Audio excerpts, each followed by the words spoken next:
Through the asteroid fields, a transmission yields. Now Rift Beacon signal is received. Trajectory set, a new bearing. Cross alien skies, command module flies. Sojourns the lone stone soul. Marijuana not loads a new bowl. Behold, as he enters the clearing, planet Ioma nearing. And welcome, fellow brothers, to this year's Marijuana Field, our Marijuanauts adventure. How are y'all doing tonight, gentlemen? Not nearly high enough for this. Yeah, I say that every year. Ladies and gentlemen, we are floating in space. Yeah, we are. Yeah, so for sure. hard. I thought they were done, but they're a thing again. Right? Oh man, this album, so yeah, 2018 came out 2018, released on 420, just total. Nobody fucking knew about it. Exactly. I just kind of bloop, here you go, and everyone's like, "Oh my god!" Yeah, because it was like 2003 or whatever. It was when that other one had come out.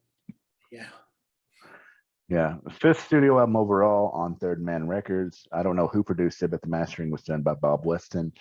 Runtime 53 minutes. Al Cisneros on bass and vocals, Matt Pike on guitars, and Jason Roeder on drums. And I'll just get this out of the way. This album is entirely too goddamn long. With that said, it is a hell of a lot of fun. I mean, it's 53 minutes with about half of that just random ass fucking noise feeling it. I don't hate that aspect of it, actually. I didn't mind the noodling. When we were talking about Amon Ra, I said that some of those tracks were like on that edge of where they'll take a cool ass riff and just play the shit out of it like a stoner rock band.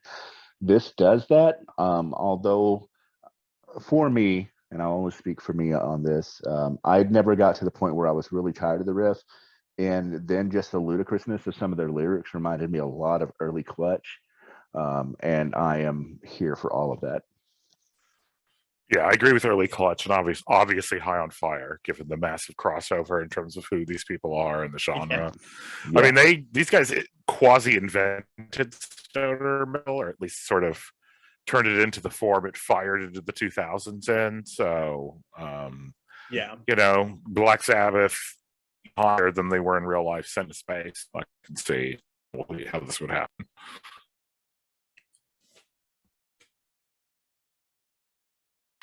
Given how high they were, I guess this is the next logical step. So it's like a straight line from Sweet Leaf to this.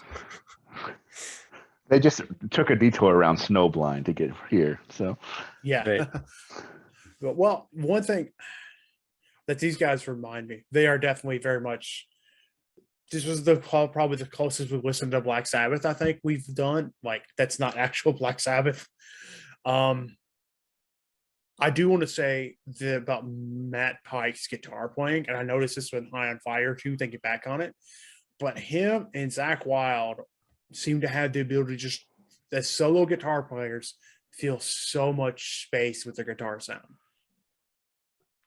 Well, some of that's multi-tracking, but also Zach usually does have a second guitar player when he's doing stuff other than playing for Ozzy. But yes, this does fill up a huge amount of the available range in the stereo speakers.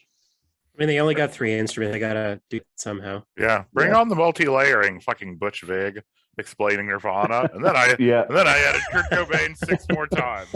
Like, thanks, Butch Vig. Then Terry Date did the rest. So I'm how I feel at production. You can put as many layers as you want, Alice in Chains or Sleep or whoever you are. Well, it really fits this style quite a bit. Yeah. Because that's what keeps it from getting boring when they're just doing a riff. It's some of the other shit that they're doing in the background that's layered on. Or it'd be kind of monotonous, if I'm being honest. I mean, maybe it'd put you in a trance and that'd be cool, but it would be, there needs to be that texture, I think, for this not to be just kind of, I don't want to say one note, but sort of two-dimensional maybe. I think the texture needed for it goes in a bowl or a brownie. It's probably true. I wanted to address what David brought up, which is that there's a fine line, I think, in this stoner genre between just like repetitive and hypnotic and groovy. And I think that, unfortunately, sometimes it works on this album and sometimes it doesn't. So sometimes it falls on the right side of that line and sometimes it doesn't. that said, like if you pick up this album, you probably know what you're in for, and you probably don't care all that much. Like you're not going to be sitting there, working out, which track is like the, I don't know, the most repetitive or the least, or like the most hypnotic, you know what I mean? I think Right. other than probably Dave, if you, I want to say, tried working out to it once before he's like, all right, I don't need to do that again. But I think most people who listen to this album probably enjoy other stuff prior to listening to this album or while listening to this album. Yeah, I didn't know who they were. And you had already told us, but I just forgot because it had been weeks ago. So I just went in the gym, fired up, and was like, ah, shit. So, but when I listened to it in the office, it was good. It was fun. I like music like this. I got away with playing it this afternoon without getting yelled at, so that was cool.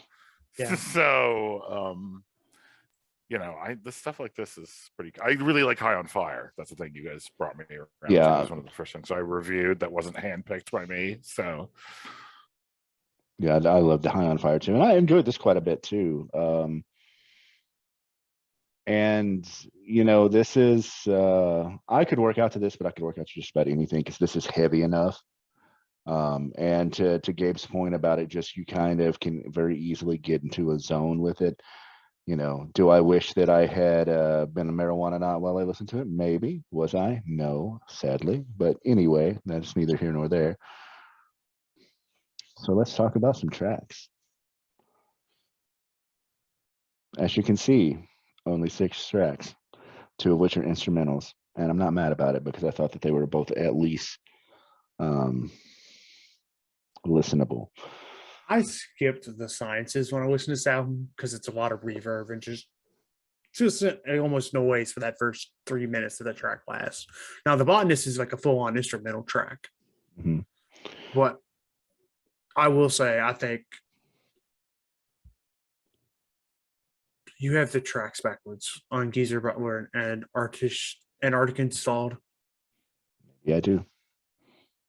Okay, so I was like, wait, did I copy it wrong? But I think the songs where I sing in them are all pretty damn good. I think the weakest one is Antarctic Installed, but Marijuanauts theme, Sonic Titan, and Geezer Butler are 3 fantastic songs.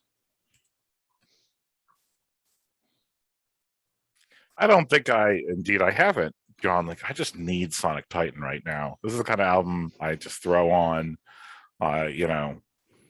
watch people in a very legal manner consume legal substances, and then, notice it's on repeat until it's played 4 times, which I did do today. It was just like on repeat going over and over.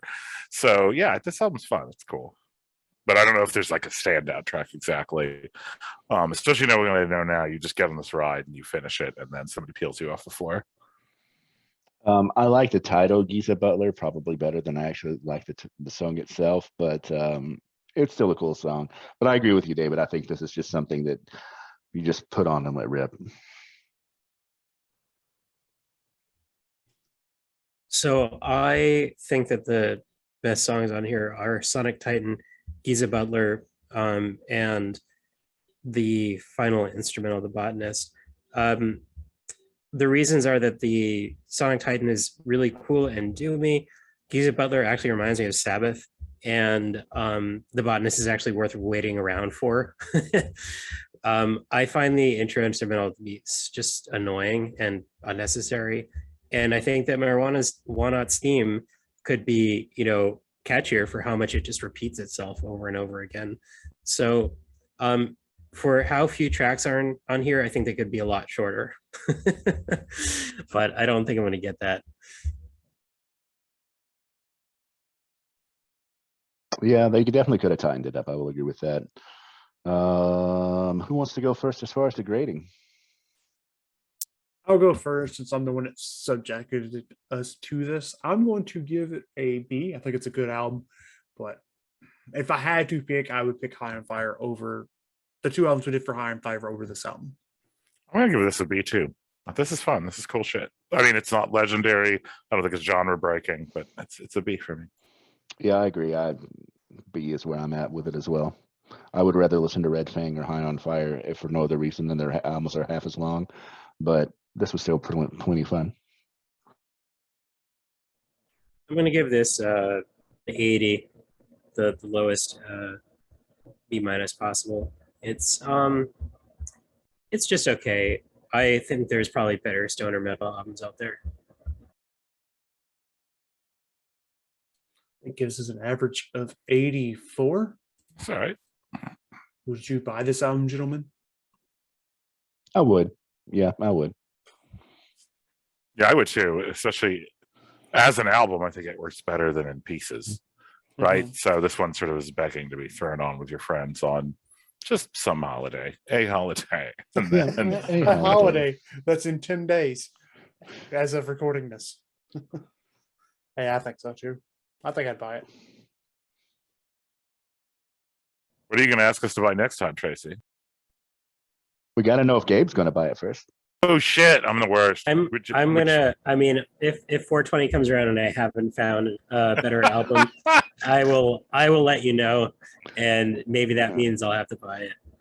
But otherwise, it sounds like there's a lot of what if clauses in there. Apologies. Yeah, for sure.